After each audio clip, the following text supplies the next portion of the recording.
Hey, so how's everybody? Y'all doing all right? So back to map making. Things that you can do, like you can take this model and make it your terrain block. It's not the best model. I mean, look at all that. Uh, it was a half-ass job. If maybe just a cheek, it might have been half a cheek, but it wasn't the whole ass. That's for sure, 'cause it don't look good. So some of it's okay. Some of it's salvageable. Like what I'll do is go into texture paint and pick like a material like that where it is good and paint it in here, kind of like clone. It's clone stamping basically. But I don't have all day to do that for this side. It'd be nice, but I don't. I don't think I'd really want to fool with it. I'd just find a different model. But I got it loaded. Let's just go with it. So looking at the side view, we're gonna rotate it around a bit. I guess I need to save what I did. If you don't save what you painted in texture paint, it sure ain't gonna save it for you. Ain't nothing worse than doing a lot of work and realizing, yeah, I forgot to hit the damn save. Yeah, it sucks. So anytime you do depth maps, you want to have the bottom of whatever you're doing it, pretty much at zero. You don't want it below ground or above ground too high. And some of these things, for some reason, don't do right when you do. I don't know why, but sometimes they just don't do right when you do the elevation stuff if the scale's too large. I don't know. There's some mixed results doing these, but for the most part, I'm pretty happy with it. So we need to make a camera looking down at the ground. So go to a top view and make a camera, and you'll see how it's always in the ground. Just move it up, and you'll want to go to your camera thing here and change it to orthographic, and then so now when you're in camera view, you can see what's being rendered as it's being rendered. So I'll do 8192 by 8192. Sometimes I'll do 4096 by 4096. But 8192 looks the best. Hell, 16K would be even better if they let you do that, but it don't work. It don't work like that. I tried it. The quality ends at like 8K. It doesn't get any better after that. 4K is okay. I mean, it's okay. We need a light. We don't have a light. That's fine. Just go to shader, pick the object, and basically make a duplicate of the texture and run that into emission. Emissive color to color, and in the strength do 1.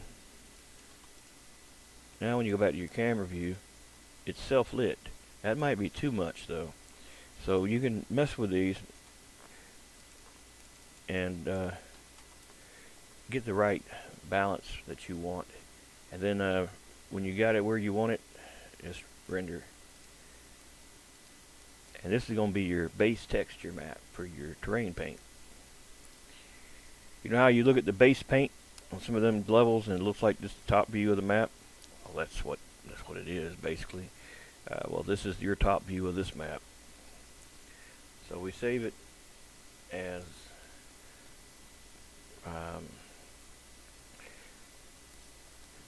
in the level you're going to put it in.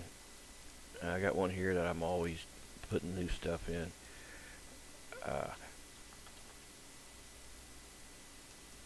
You don't need an alpha channel. Just 8-bit color, not 16-bit, and do a PNG. Now what you'll render is the height map. Once that saves, we can go back and do a height map shader. So ignoring the texture that's here, just move it out the way.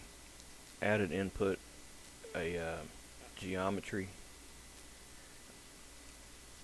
and then add in the not vector, the converter. You need to separate X, Y, Z, and then you need to add another converter, I mean, you may not have to have this one, but I've always used it. It's the ramp, color ramp. Has to do with the gradient. And then add an emissive shader.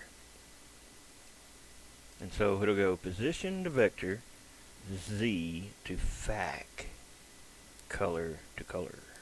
And then you'll need to connect it to the material that the other one's connected to see what it looks like. And so that's it there. And so you can see the black is what's low to the ground and the white is what's high. And that's how it does the height map. But I don't know if any of that is clipping. You know what I mean? The blacks, you don't want it like that. You know, that's not going to do right. You know, you need to have some range in there. So we're moving it up just a bit. Now that should be fine. That should give us what we need. We'll go to our top view. Now we'll render this as the height map. Render image. Oh, we'll render this one at, I don't think it matters here to set it here. I mean, it couldn't hurt though, but change it to black and white 16-bit color and no compression. I don't know if that affects what you render here though. I know it does affect what you render, but because this thing also asks you to save it as, and when you save it as, you pick that stuff again, so I don't know if it's necessary or not. I just do it. Alright, so this will be the height map for the thing. I'll put a little letter H there. Then we can load our level and give it a shot and see what it looks like. If you want to see what 4K would look like, we could do that on another map. This one isn't that good.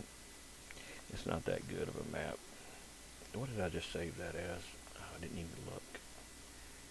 I think I saved it as RGB. I saved it whatever the other one was. But it needs to be black and white. Oh, I did do it right. I did. Black and white 16-bit. And that's about the only thing you're going to get away with 16-bit, using 16-bit for in the game is the height map. If you try to use that as other maps, it's not going to fare too well. It's not going to give you any maps. It's not going to do nothing. I don't mean maps as in terrain. I mean like terrain paints. You know, if you try to use a 16-bit in there, it's not going to be happy with it. Man, 16 bits a lot. Damn, a lot of data. You wouldn't really want to use a lot of them. I tried to play that. I couldn't get into it. I ain't got the patience for that stuff. Get an infection on your arms and your arm kills you. Yeah, no, I don't got much patience. I do like survival stuff. I like that snow one, the one that's cartoon looking. Can't think of the name of it. Long Dark Winter or whatever, the Long Dark. I don't forgot it now. But I played that pretty good bit. The Long Dark, I think is what it's called.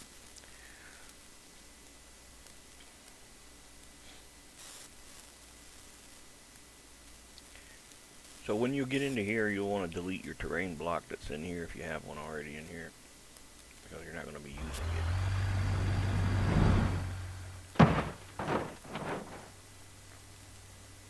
So the terrain block that's here, you're just going to delete it. Now, let me fix that real quick, because I know that's distracting to look at. All right. So we'll go to Terrain Tools and import terrain. We'll set the max height to just 500. See how that does. But do meters per pixel. I do 0.5. It gives it more detail. And the height map image is that black and white one that you rendered.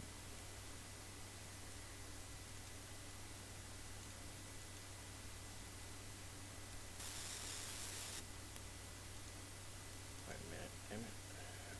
Same thing got me confused now. Import terrain. Image height map.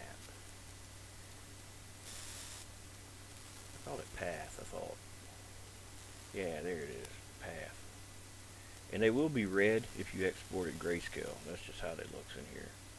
They just look red. Well, they are red. If they're not red, you didn't do grayscale. looks good, import. Now it's going to come in here with one of them really pretty textures on it. No materials. We already knew that. We already knew it. You can probably set it up to import and then apply a texture as it imports. I never fool with it. I just go to the terrain painter and take one of these and just upgrade terrain material. Anytime you add a terrain block, except for one time, it asks you to upgrade the terrain materials, but one time it didn't. It kept them for some reason. It takes a bit, so if you're sitting there waiting, that's normal. And once it's done, you can close that, and you can, what I'll do is just recycle one of these here that's already in here.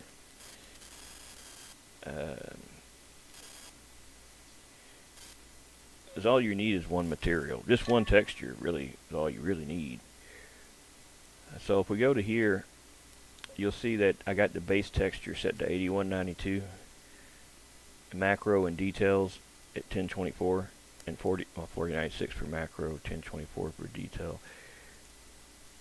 So the base texture has to be 8192 because that's what's here. And that's what we rendered. That is what we rendered earlier. So that's right here. And then we need to copy that and paste it and stick it in the ambient occlusion slot there for the base. The macro I got in here just for extra detail, but this is all we need. We save changes to file, and we can now add it to our thing here. And once it's added, only when it's added, can you delete the warning material that's in there. If you do it beforehand, you'll lock it up. So now you can delete it and see your terrain texture applied.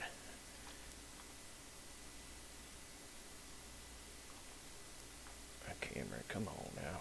You can move faster than that, can't you? It's kind of dark, isn't it? A little dark out here. That's the sun. The sun made it dark. That's what it did. So it's a neat little thing. You know, you can have fun with it and do some pretty cool stuff with it. I mean, this is pretty much all for the video as far as the tutorial. So everything else here is just rambling, more or less. So if you wanted to like do something extra with that, I keep forgetting to delete that shit. I'm playing with some particles and it looks like a damn virus or something coming out of something.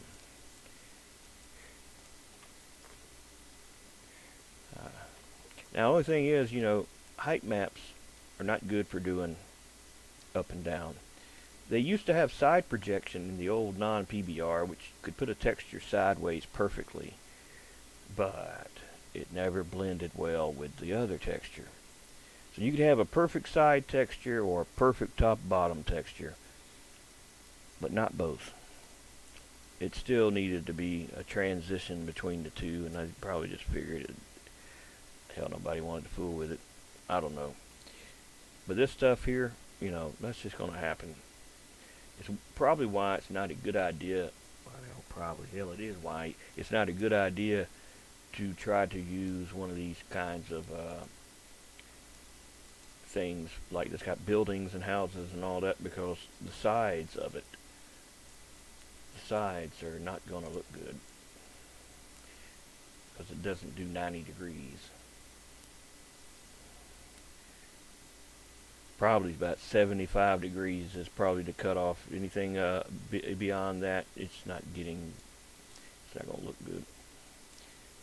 But yeah, make you a little river. This is supposed to be a creek.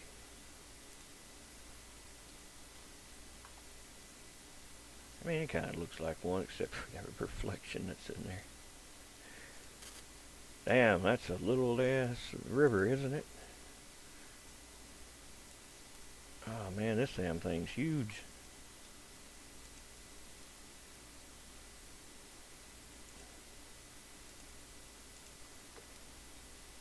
well, I know it's 8K, but it's actually 4K, only 4K because we did .5 for the block size for more detail.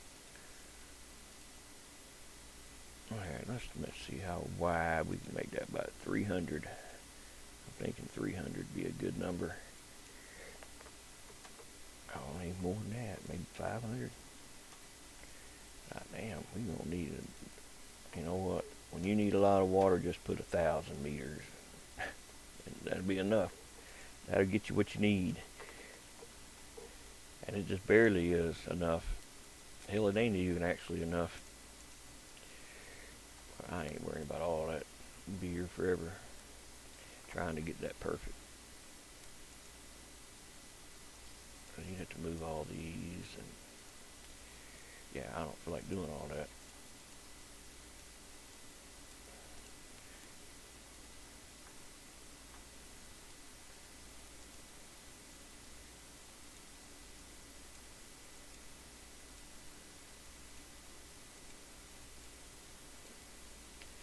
If I'm doing water, one thing I'll do is I'll get rid of that fog completely.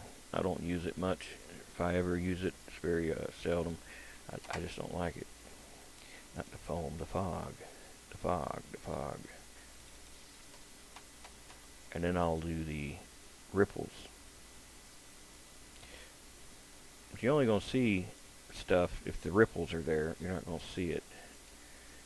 So, to get it right, like how I want it, I'll turn the ripple speed off on 2 of them. So that there's only one that's got it. And I'll make that something like 200 scale. And so I can actually see. Because a river that big, you're going to need to make that really damn large to even see it, you know what I mean? And this also gives you the preview of like where the water is going. Because they all go different directions. But if you want them all to go the same direction or somewhat the same direction, then you know whatever it's set to, that's what you'd set the other ones to. But I'll do like 1.1 for that one and maybe just 0.1 for that one. So it's a little different. Make the scale a little different. Speed point 0.1. And then you can adjust the intensity of each one to see it actually and where it looks, what it looks like. And that needs to be faster. That's not down too fast there. And that's too fast. That'll be alright.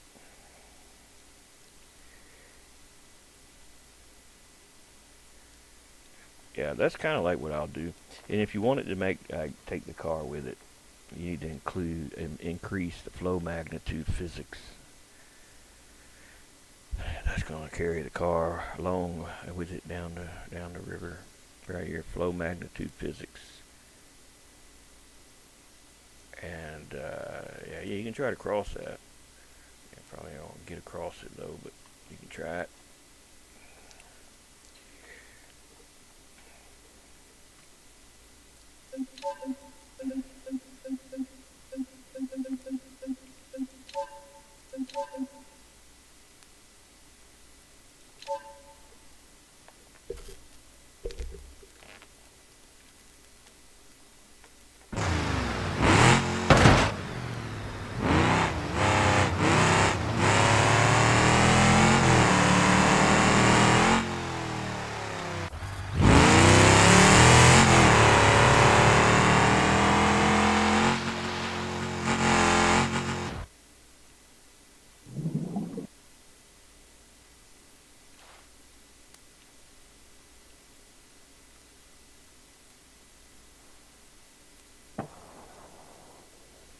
Yeah, I know that was pretty lackluster, wasn't it?